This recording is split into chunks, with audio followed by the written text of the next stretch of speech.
नमस्कार, मैं हूं रवीश कुमार। संसद में मचे घमासान से लेकर आपके जिले की गलियों तक आज हम बिना डरे बिना झुके वो सब सच दिखाएंगे जो गोदी मीडिया आपसे छिपाने की कोशिश कर रहा है। इसलिए वीडियो को अंत तक जरूर देखिएगा, वरना आज की सबसे बड़ी और कड़वी खबर आपसे छूट सकती है। और हां, अगर आप भी अपने हक की आवाज को बुलंद करना चाहते हैं तो अभी सब्सक्राइब वाला बटन दबाएं और कमेंट बॉक्स में अपने जिले का नाम लिखकर अपनी हाजिरी जरूर लगाएं। शुरुआत करते हैं उस सुशासन के तमाशे से जिसने बिहार की जनता को भिखारी से भी बदतर समझ लिया है। बिहार में एक नया मॉडल आया है, रिफंडेबल घूस मॉडल। दुनिया के इतिहास में, मानव सभ्यता के इतिहास में आपने कभी सुना है कि राजा अपनी प्रजा को चुनाव से पहले खैरात बांटे और चुनाव जीतते ही लठ लेकर खड़ा हो जाए कि ये वो पैसा वापस करो? तब तो पैसा दे दिया और हम लोग खर्चा कर लिए, लेकिन अब 2-3 महीने के बाद में सरकार हम लोग के पास नोटिस भेजा है कि ये पैसा आपको वापस करना पड़ेगा। नीतीश कुमार और एनडीए की सरकार ने यही किया है। चुनाव से पहले चुपके से रातों रात गरीबों के खाते में 10-10 हजार रुपए डाले गए। कहा गया कि ये जीविका दीदी का पैसा है, ये महिलाओं का पैसा है, ये रोजगार का पैसा है। और जैसे ही ईवीएम का बटन दबा, जैसे ही कुर्सी पक्की हुई, अब सरकार के अफसर घर घर जाकर दरवाजा खटखटा रहे हैं। वो कह रहे हैं, माफ कीजिएगा, तकनीकी त्रुटि हो गई थी, सॉफ्टवेयर पागल हो गया था, वो पैसा पुरुषों के खाते में चला गया, अब उसे वापस निकालो। अरे शर्म तो बेचकर खा गए हो, क्या डकार भी नहीं लोगे? वो गरीब आदमी जिसके घर में 2 वक्त का चूल्हा नहीं जलता, जिसे लगा कि सरकार माई बाप ने मदद भेजी है, उसने वो पैसा राशन में, दवाई में, बच्चों की फीस में खर्च कर दिया। अब वो 10,000 रुपये कहां से लाएगा? क्या अपनी किडनी बेचेगा? क्या अपना खून बेचेगा? और तर्क देखिए, तकनीकी खराबी। जब वोट मांगना था तब तकनीकी खराबी नहीं हुई, तब तो हर घर का पता सही था, तब तो हर खाता नंबर सही था। यह तकनीकी खराबी नहीं है, यह नीयत की खराबी है। यह लोकतंत्र का सबसे बड़ा फ्रॉड है। पहले दाना डालो, कबूतर को फंसाओ, और जब कबूतर जाल में आ जाए तो उसका पेट चीरकर दाना भी वापस निकाल लो। एक महिला डॉक्टर जो अपनी मेहनत से पढ़कर डॉक्टर बनी है, मंच पर अपना नियुक्ति पत्र लेने आती है, और मुख्यमंत्री नीतीश कुमार क्या करते हैं? वो उस महिला के चेहरे की तरफ हाथ बढ़ाते हैं, उसका हिजाब, उसका बुर्का हटाने की कोशिश करते हैं, भरे मंच पर सैकड़ों कैमरों के सामने, और पूछते हैं, ई का है? अरे मुख्यमंत्री जी, वो उस महिला की निजता है, वो उसकी संस्कृति है, वो उसकी मर्यादा है। आप नियुक्ति पत्र देने आए थे या चरित्र प्रमाण पत्र बांटने? एक बुजुर्ग नेता जो खुद को समाजवाद का मसीहा कहता है, वो आज इतना गिर गया है कि उसे एक महिला के कपड़ों से दिक्कत होने लगी है।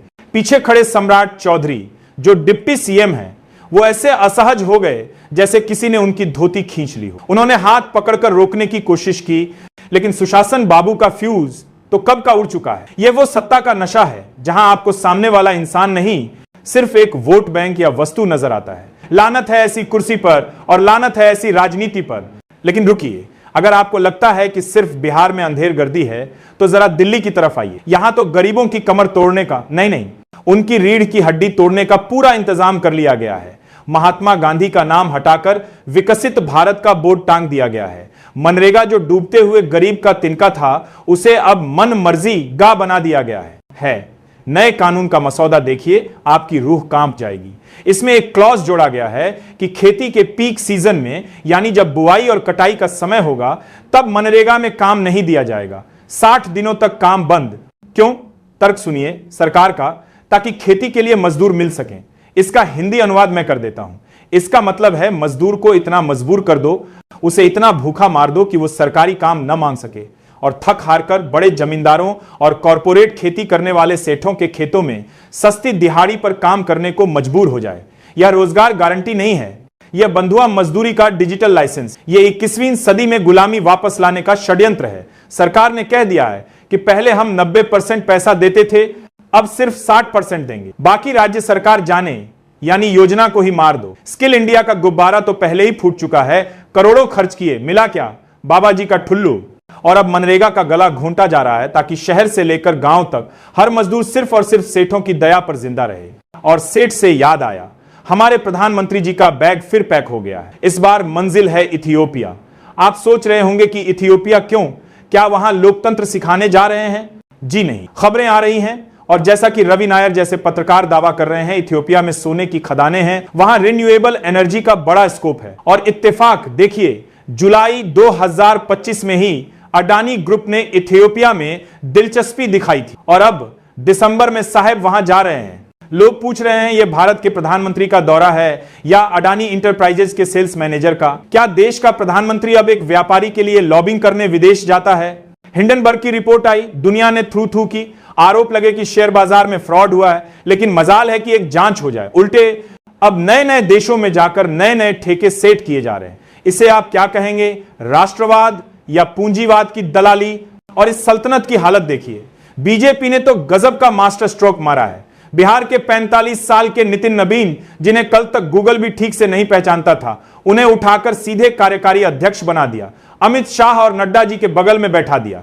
इसे कहते हैं कार्यकर्ताओं में जोश भरना। और दूसरी तरफ कांग्रेस, हे भगवान, कांग्रेस का डीएनए ही शायद दरबारी हो चुका है। मल्लिकार्जुन खड़गे 83 साल के बुजुर्ग, पार्टी के राष्ट्रीय अध्यक्ष, मंच पर अनाउंस होता है कि अब अध्यक्ष जी बोलेंगे, वो खड़े होते हैं माइक की तरफ जाने के लिए, तभी पीछे से युवराज राहुल गांधी का एक इशारा होता है, हाथ का एक इशारा, और 83 साल का अध्यक्ष चुपचाप बिना चू चपड़ किए वापस अपनी कुर्सी पर बैठ जाता है। लांत है ऐसे अध्यक्ष पद पर। यह पार्टी है या प्राइवेट लिमिटेड कंपनी? और हद तो तब हो गई जब राहुल गांधी किसी बात पर ताली बजाने के लिए खड़े हुए तो मंच पर बैठे सारे नेता, बड़े बड़े दिग्गज ऐसे स्प्रिंग की तरह उछलकर खड़े हो गए जैसे नीचे से आग लगा दी गई हो। राहुल जी, आप लोकतंत्र बचाने की बात करते हैं, पहले अपनी पार्टी में तो लोकतंत्र ले आइए। आपके कार्यकर्ता दिल्ली के रामलीला मैदान में क्या नारे लगा रहे हैं?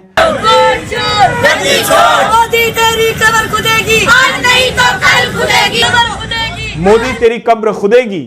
वाह, क्या रचनात्मकता है, क्या विजन है। प्रियंका गांधी से पूछा गया तो कहती हैं, हमें तो पता ही नहीं ये कौन है। अरे वो आपकी पार्टी की पदाधिकारी हैं। मंजुलता मीणा नाम है, जयपुर की अध्यक्ष हैं।